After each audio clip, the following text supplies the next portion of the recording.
What's going on, Diablo 2 fans? My name is Debrensky, and today we're going to look at the most efficient way to grind for level 99 in Diablo 2. I'm going to cover both ends of the gaming spectrum. We're going to take a look at the best way to do it in single player, and then also the approach that you should take in multiplayer if you guys are playing online.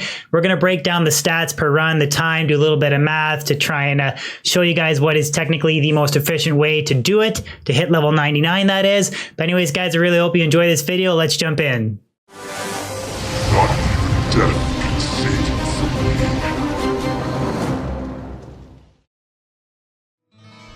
So there's a few things that I want to cover briefly before we get any further into this video. Number one, the experience numbers that I'm using today are for a level 98 character in Diablo 2. Experience penalties really kick in at level 98, and these leveling methods are the best approach for a level 98 character. These methods might not necessarily be the best approach for a lower level Diablo 2 character. Number two, I will be manipulating the player's command account to maximize experience gain. If you don't know what the player's command is, don't worry, I've attached a link in the description of the video that I made a few weeks ago that goes into more detail about the player's X command. And finally, I'm going to add 20 seconds to the duration of each run in order to take into account situations like immunities, bad monster spawns like soul-infested throne rooms for Bale, and different map rolling factors like worlds don't keep maps. Also, people aren't bots, they need breaks, and runs tend to slow down as people begin to fatigue. So for the Chaos Sanctuary run, I'm going to be popping the seals and killing the seal bosses as quickly as I can on players 1 difficulty, and then I'll switch to player 7 for Diablo. The timer will kick in as soon as I start teleporting from the River Flame waypoint. Let's see how much experience and how long a single run takes us. And if you're wondering why I'm killing Diablo on player 7, it's because his experience is capped at player 7 for whatever reason, I don't know why.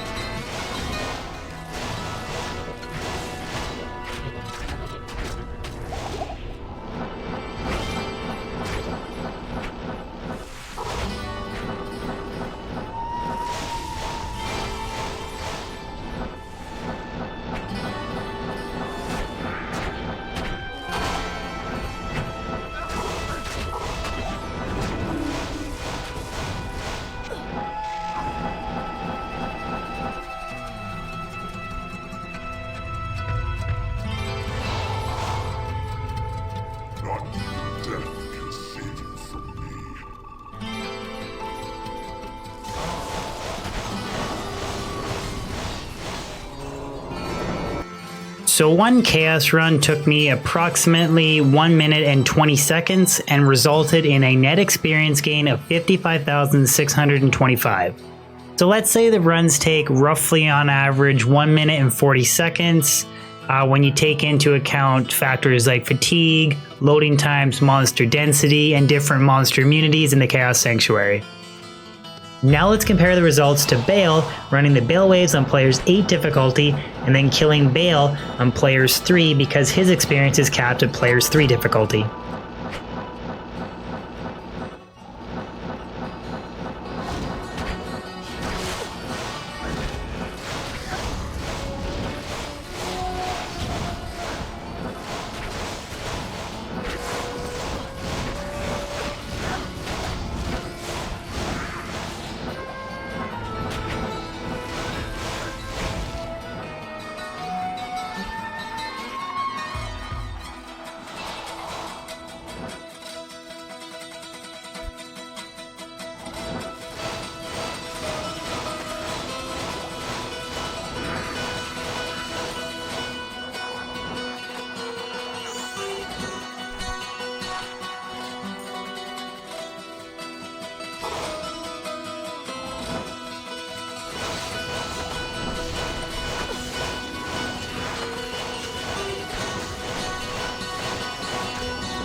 So one Bale run took me approximately 3 minutes and 26 seconds to complete with a net experience gain of 86,561. So again, let's say roughly 3 minutes and 46 seconds on average to complete a Bale run, including factors like map rolling, save and exit time, fatigue, and monster spawning. You gain approximately 30,000 more experience compared to the Chaos run for roughly double the runtime. Now I know it doesn't sound like much, but the duration of time over the course of something like 5,000 plus runs to level from 98 to 99 really adds up.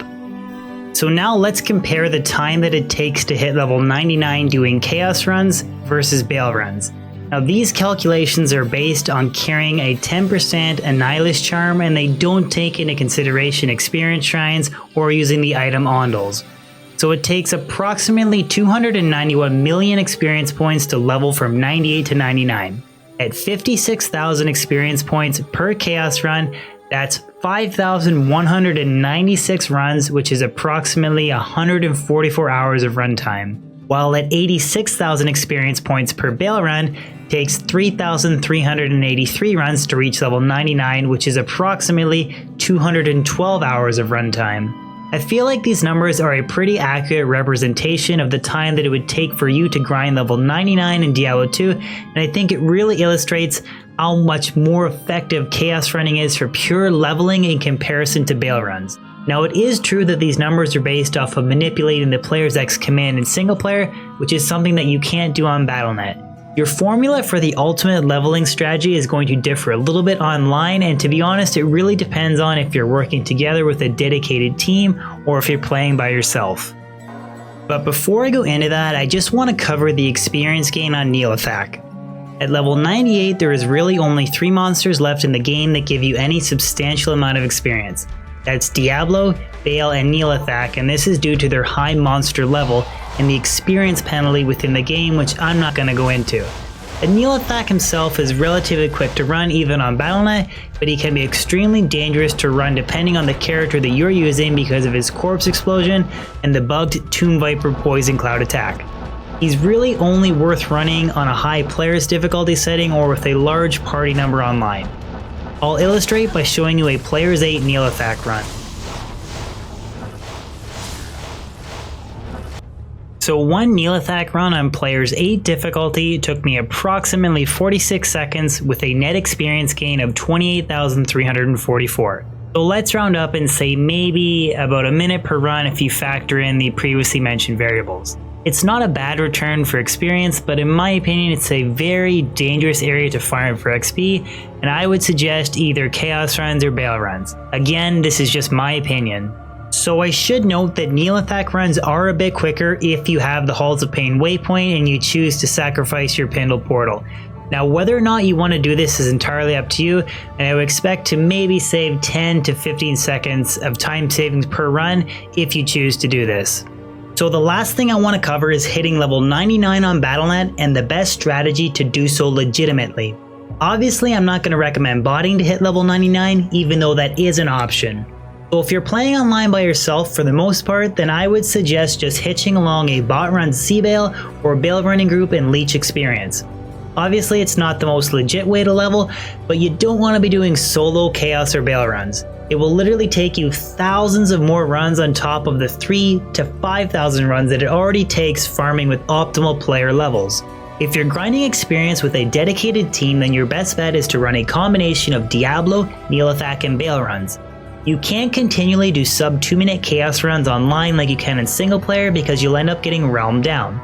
You're going to want to kill Diablo while your other party members hunt for XP shrines and kill the first few waves of Bale's minions. If you have time, try to fit in Neal Effect before you catch the last 2 waves of Bale's minions and Bale himself. Don't forget to unparty and reparty into a group of 3 members to maximize your experience when you go to kill Bale. Well, guys, there you have it. That is the most efficient way to hit level 99 in Diablo 2 on both single player and multiplayer. Hope you guys enjoyed the video. I know a lot of people don't like to min and max their Diablo 2 strategies and like go for the most efficient way to grind for XP, or some people don't even care about reaching level 99. But I do have a few people in my Discord that have hit 99 and some that are working their way. As myself, I'm also trying to grind from 98 to 99. So I thought it'd be a cool video. Hope you guys enjoyed it. If you could throw a like on it, I'd really appreciate that, and even consider subscribing to my Diablo 2 YouTube channel if you're new to it. I post new weekly content and stream every week, so you guys have that to look forward to. But anyways, guys, thank you so much for the support. It really does mean a lot, and I'll see you on my next Diablo 2 YouTube video or stream. Peace out and have a good one.